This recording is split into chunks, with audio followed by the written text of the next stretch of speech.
Hello, I'm IBX Toycat, and this is my weapon guide for the Hemlok BFR assault rifle. The gameplay in the background you're seeing is pretty decent. It starts off pretty rocky, but once I get my bearings, it's all good. Get a lot of kills, get a lot of titans, have a generally decent game. So yeah, what I wanted to talk about today was the Hemlok BFR, the weapon I'm using, how to use it effectively, and what's good about it, what's not so great about it, and how you can make a really good class of it.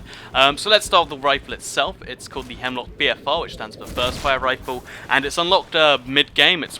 I think it's the 7 weapon unlocked, but it's still unlocked in the late 20s, and it's pretty good for what it does, which is an interesting little blend, because it really is just the jack of all trades. It doesn't do the best at any range, but it does fairly decent. It holds its own at pretty much any range. So at close range you can hit 5 people, and you can actually do a fairly decent job against anyone that's not too well prepared, or even if they're using a pistol, but you're still going to get destroyed by an SMG or a shotgun, which, you know, it's not too great in that way. At mid-range you can actually do really well. It's one of the better middle-range weapons, but you're still, you know, going to get destroyed by anyone who has an R101C, even a fair gunfight.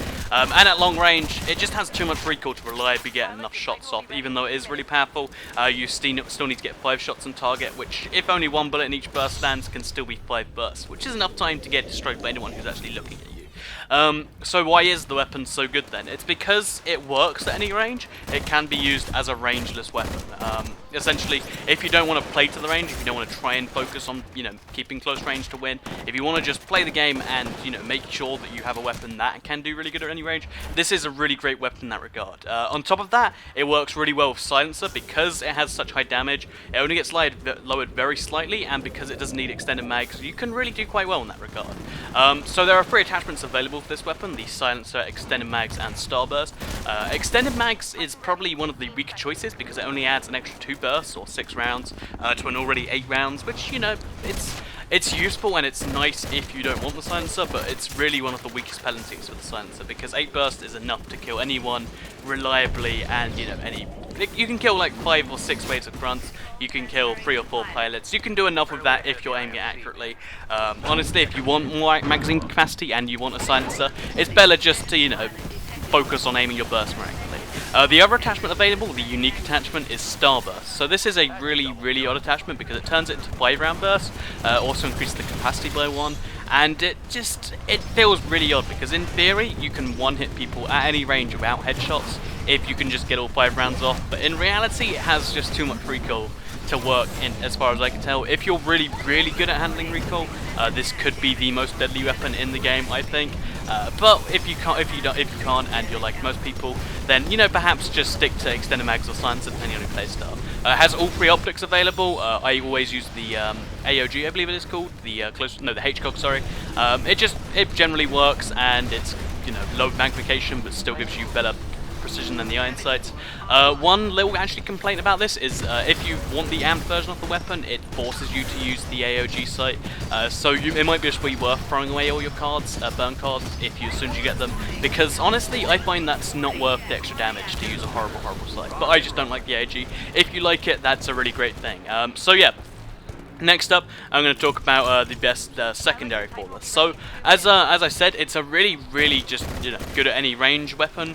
It's, you know, it can actually hold its own at close range, so you don't need to switch to a pistol. However, I would recommend just be a little wacky. Put on the Magnum pistol, I forget its actual name, but if you put that weapon on, then you can actually just, you know, every now and then, if you run out of magazine capacity but you've got some hits on them, you can just one-hit people with it, and it's one of the more satisfying things in the game to do.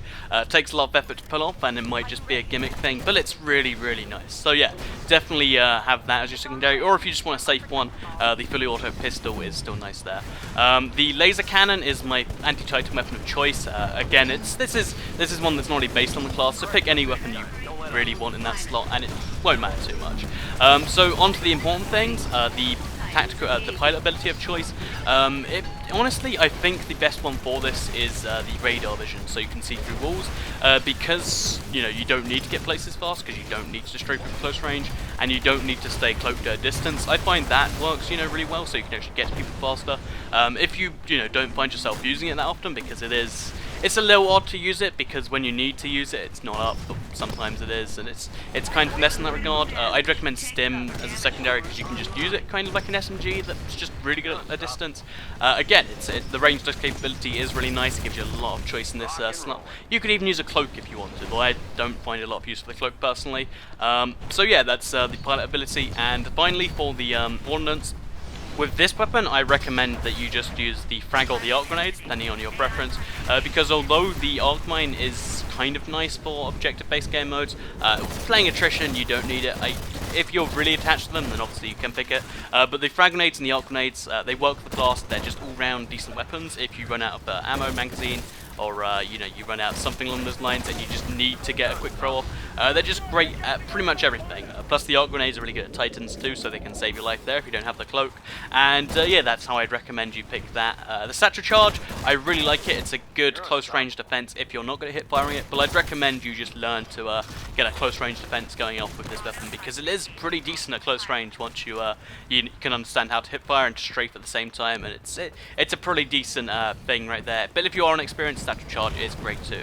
So finally, let's get on to the pilot kits, the two perks, if you will, because although I use 2 perks all the time, I think there's some best perks here. So as far as perk 2 is concerned, this will probably bore on you if you've watched all my weapon guides, but the minion finder is my favourite second perk, because it allows you to see where the flow of the map is generally going. If you're ever lost, you don't have to, you know, just get confused and try and hope you find someone. You can just go towards the closest minion and, you know, go kill some minions till you find someone.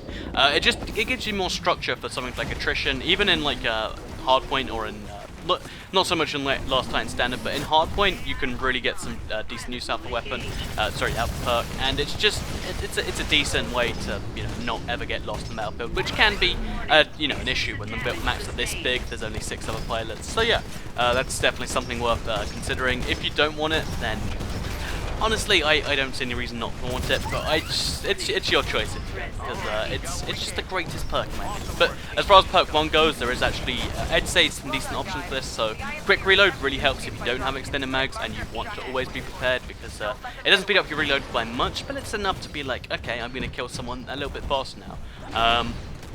I also found that run and gun is kind of nice just for your secondary, if you intend to be using that a lot, but if you're not, then perhaps just go with either enhanced parkour kit, the extra frag grenade, or the faster recharge based on what you want to base your kit around. Because as I said, this is a very moldable weapon. It's not great anything, but it allows you to do what you want with it, which is a nice little thing. So yeah, this was my weapon guide for the Hemlok VFR. I hope you enjoyed it. I hope it helps you make better classes. Let me know what weapon you want to see next in a weapon guide if you do. I hope you've enjoyed the Titanfall series so far. Thanks for watching. I'll be uploading a Titanfall 14 video later today if you're interested. So yeah, thanks for watching and goodbye.